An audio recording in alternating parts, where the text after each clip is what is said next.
Este tema, chicos, nos habla sobre textos expositivos.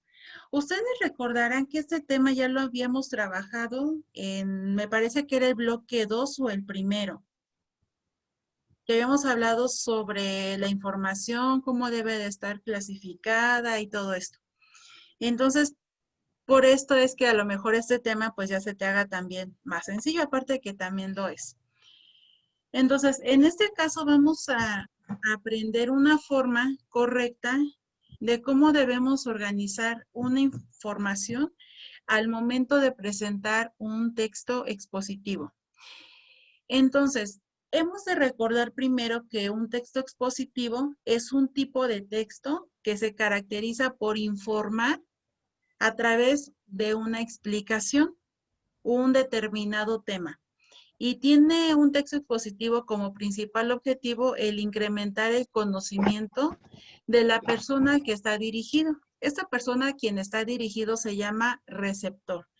Entonces, uno de sus propósitos es que no se centra en convencer al receptor, solamente es informar. Informar y se acabó. No nos vamos a meter aquí de que convencerlo y hacerles cambiar ideas, no, solamente es como medio informativo. Entonces, las características del texto expositivo es que es objetivo, tiene una función referencial, que quiere decir las fuentes de donde nosotros estamos obteniendo la información, tiene un orden lógico de las ideas y entrega información a través de explicaciones. Entonces, también tenemos que en el texto expositivo abunda el uso de expresiones que son objetivas, las cuales son palabras directas, breves y simples que van a facilitar el entendimiento del tema. A lo mejor, por ejemplo, mencionamos un tema sobre tecnología, sobre salud, y es lógico que al ser esos temas, pues vamos a emplear vamos a trabajar algunas palabras que pueden ser en relación a esos términos médicos o tecnológicos, pero la forma de explicarlo, de mencionarlo para un público en general, pues va a ser en un lenguaje más sencillo para que sea fácil también de entender. Entonces, también forman parte de lo que son las claves explícitas que guían al lector en la lectura y están presentes en títulos, en letras negritas, tipos de letra y bueno, entre otros. Ahora, en cuestión del texto expositivo, los párrafos deben de contener una frase que represente a la idea principal del párrafo.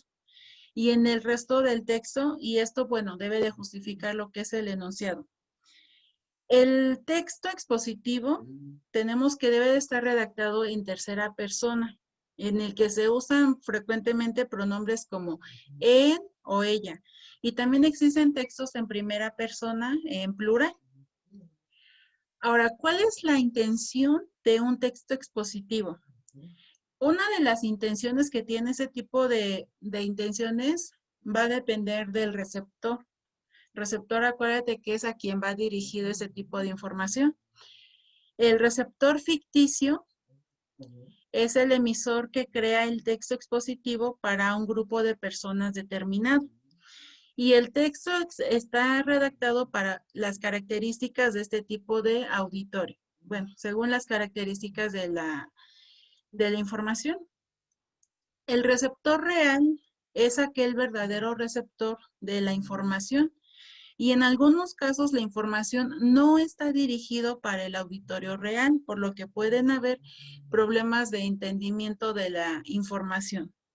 En este caso, el texto tiene que estar hecho para un auditorio o en general y si no, bueno, no habrá problemas en el mensaje. Lo importante es siempre tener claras las ideas de lo que se va a compartir. Ahora, hay unos modelos de organización de esta información del texto expositivo, que esto es independiente de la estructura común de todo texto expositivo y esta información se puede organizar de las siguientes maneras. El primero tenemos, por ejemplo, el que genera un problema y a su vez una solución. Esto nos indica que se expone un problema en específico pero también se sugieren varias alternativas de solución. sobre este problema, pero recuerda que nunca es para convencer a una persona sobre lo que tú les estás exponiendo, solamente es meramente informativo. Hay otro que es de causa-efecto, que se presentan ideas para dar causas a un problema y los hechos, que son los efectos, y que se desprenden de esta causa. Otro es el de la comparación, donde, bueno, nos indica que se comparan determinadas ideas o informaciones, y a eso le llamamos analogía. Por ejemplo, en este caso de comparación, si estoy hablando sobre el tema de, vamos a hablar, por ejemplo, un tema de hoy, sobre el uso de la tecnología. Entonces, vamos a manejar diferentes, en este ejemplo, varias ideas en relación a las ventajas y desventajas de la tecnología. ¿Qué beneficios encontramos, por ejemplo? ¿O qué problemas o qué riesgos? Y entonces vamos a comparar ideas, porque obviamente, pues, vamos a analizar la información con base a experiencias, con base a documentales que a lo mejor, documentales que se forman en cuestión de cómo la gente está haciendo el uso de esas tecnologías. Ese es, bueno, un ejemplo. También tenemos que la forma de organización es enumeración descriptiva, donde se enumeran propiedades de un ser y bueno, se describe de manera general según del tema que se está hablando. Y otro que también tiene que ver en la secuencia temporal, donde se exponen ideas en forma cronológica y se usan palabras como antes, después, porque estamos hablando de cuestión de tiempo y todo debe de llevar un orden conforme va sucediendo. Un ejemplo, tenemos en la primera ilustración, bueno, no se alcanza a observar bien, pero es una receta. Entonces, tenemos que las recetas son un tipo de texto secuencial. ¿Por qué secuencial? Porque lleva una serie de pasos que se deben de ir realizando conforme se va elaborando un postre, una comida o como para preparar algo. Entonces, por ejemplo, si yo voy a hablar de, vamos a imaginar que vamos a hornear un pastel.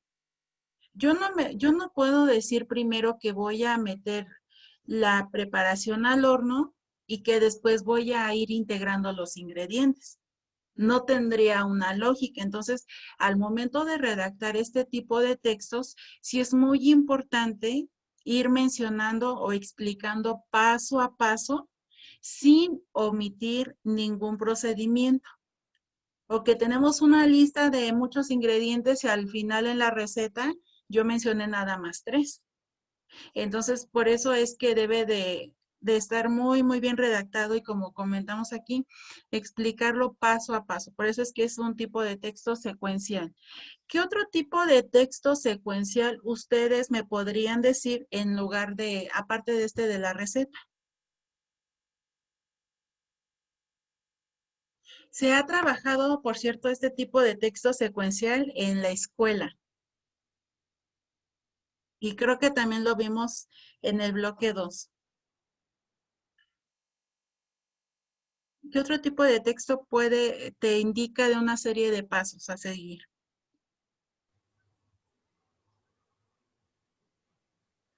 En los manuales. Así es, los manuales o los instructivos. Cuando nosotros vamos a realizar una manualidad y se te manda por escrito esa manualidad, también lleva una serie de pasos de cómo lo debes de resolver. Que primero hay que recortar, que después hay que pegar o colorear. Todo lleva una secuencia. Entonces, ese es otro ejemplo de un tipo de texto secuencial. Ahora, importante es que estos tipos de texto tengan imágenes. Tenemos que las imágenes nos van a mostrar las causas y los efectos, que en este caso, bueno, es la dramatización. En este caso tenemos un ejemplo del tema de contaminación. Las causas es como lo tenemos en la imagen que está de color negro. El señor que está fumando, el quemar basura, el humo de los carros. Ese es una representación de las causas. Y los efectos, ¿cuál serían? Pues la contaminación ambiental, como lo tenemos en la imagen del lado derecho. Entonces, esto es transcrito a un texto expositivo y se organiza, bueno, en este caso, en la cuestión de causa-efecto, como lo comentábamos. Ahora, ¿cuál es la estructura entonces de un texto expositivo? Tenemos que todo texto expositivo se caracteriza por presentar una estructura que, bueno, de antemano ya la conocemos, que son tres elementos, tres partes muy simples, lo que es la introducción, el desarrollo y la conclusión. En el caso de la introducción tenemos que se da a conocer el tema de manera muy general, como ya se les ha mencionado, y se invita al lector para despertar su interés en leer ese texto. En la parte del desarrollo se realiza una investigación a fondo sobre los hechos o sobre el tema que tú quieres compartir, pero acuérdate que esto se ordena lógicamente o cronológicamente. Entonces, a veces puede presentar subjetividad, todo depende del contexto o del tipo de información que tú estás manejando. Y la conclusión es sintetizar la información de este tema, o en pocas palabras es la forma de cerrar este tipo de texto. Y puedes incorporar una opinión personal, muy general también, como sugerencia o como un punto de vista en cuestión al tema que ustedes estén trabajando. Tenemos aquí un ejemplo de una estructura de un texto expositivo. Teniendo en cuenta, bueno, nos indica que lo de color rosa es la introducción, de naranja el desarrollo y aquí en negrito es la conclusión. ¿Quién me apoya en leer la introducción? Para que nosotros comprendamos de esta manera cómo es más o menos esta estructura. ¿Nadie? Bueno, a ver, voy a decir entonces quién me apoya. A ver, Azul, apóyame por favor leyendo la introducción. Daniela, ¿me apoyas por favor con el desarrollo? Y Emanuel, ¿me apoyas con la conclusión? Entonces, Azul, te escuchamos con la introducción. La palabra folclore, usada por primera vez en 1846 por el británico William J. Thomas, proviene de los términos ingleses folk, que significa pueblo, y lore, ciencia. La palabra folclore, traducida literalmente, significa ciencia del pueblo. Muy bien, Azul, gracias. Daniela, ¿nos apoyas por favor con el desarrollo? Sí, maestra. Siempre ha existido interés por las costumbres y tradiciones populares, pero fue a mediados del siglo XIX. cuando los estudiosos se dieron cuenta que en las viejas tradiciones se encerraban muchos de los secretos del pasado de los pueblos y de su propia Identidad. Muy bien, a ver, déjale, le cambio. A ver, continuamos. Y así comenzaron en muchos países los estudios metódicos sobre la cultura popular. El terreno que abarcaron estas investigaciones fue al principio muy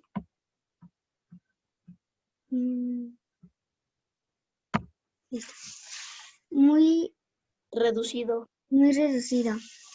Primero se estudiaron los cuentos y leyendas, más tarde las canciones y fiestas. Por último, todos los elementos de la vida social, material y espiritual de los pueblos desde sus recetas culinarias o su indumentaria hasta sus creencias religiosas. Religioso. Desarrollo. Muy bien, Daniela, gracias. Creo que la combinación de colores no estuvo muy bien en este caso, ¿verdad? Pero Es bueno, que no sé alcanzar se eso. confunde un poco, sí es lo que vi. Medio, Gracias, por Daniela. lo azulito. Emanuel, ¿nos apoyas con la conclusión? Es en letra negra ya, ahí no habrá problema. Sí. El flore podría definirse pues como la ciencia de los usos y costumbres de los pueblos, de sus ritos y Creencias. creencias, fiestas y juegos, canciones, poesías y Poesías, leyendas. leyendas. Muy bien, gracias. Y en este caso, bueno, esta es la conclusión. Entonces, pudimos más o menos identificar cómo es la redacción entonces de este tipo de textos. Introducción, desarrollo y conclusión de manera general.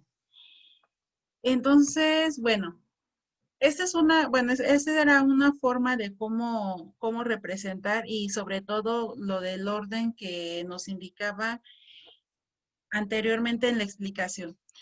Ahora, en esta parte tenemos también que es un texto divulgativo, que hay dos tipos de textos expositivos, perdón. El que es divulgativo y el especializado. El texto expositivo, bueno, tenemos que se divide en dos tipos de acuerdo al tipo de información. En el divulgativo se expone un texto al alcance del público para introducir al receptor sobre un tema. No se exige un conocimiento previo. No es necesario que ya tengan que tener una referencia sobre el tema que vas a hablar, ni tampoco se utiliza un lenguaje técnico avanzado. Y en el caso del texto especializado, son textos que tienen un grado ya de dificultad. Sí te exigen conocimientos previos del tema, los que generalmente son muy específicos y en este caso sí se utiliza un lenguaje técnico ya más avanzado. Entonces, bueno, las enciclopedias son un tipo de texto, en este caso sería divulgativo, porque te explica paso a paso los acontecimientos sobre algún tema. Y en el caso de los libros de texto, dice que son libros de texto científico y por lo general son de tipo especializado, porque se requiere de algún conocimiento previo para poder comprender lo que te está mencionando este tipo de libros. Que cabe señalar, por ejemplo, si tomamos de ejemplo los libros de texto en este caso de quinto grado, ¿ustedes dónde los meteríamos en nuestros libros de texto? ¿En los tipos de texto divulgativo o especializado?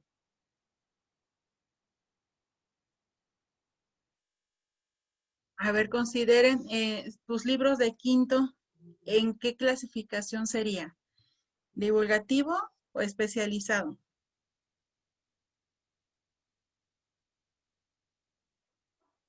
¿Nadie? Divulgativo, maestro. Sería divulgativo.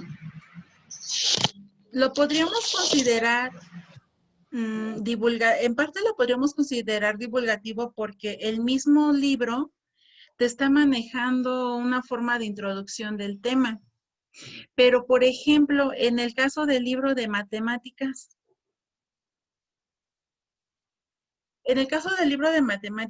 yo lo considero en lo particular que sería especializado porque para resolver los ejercicios que te marque el libro, tú debes de tener un conocimiento previo.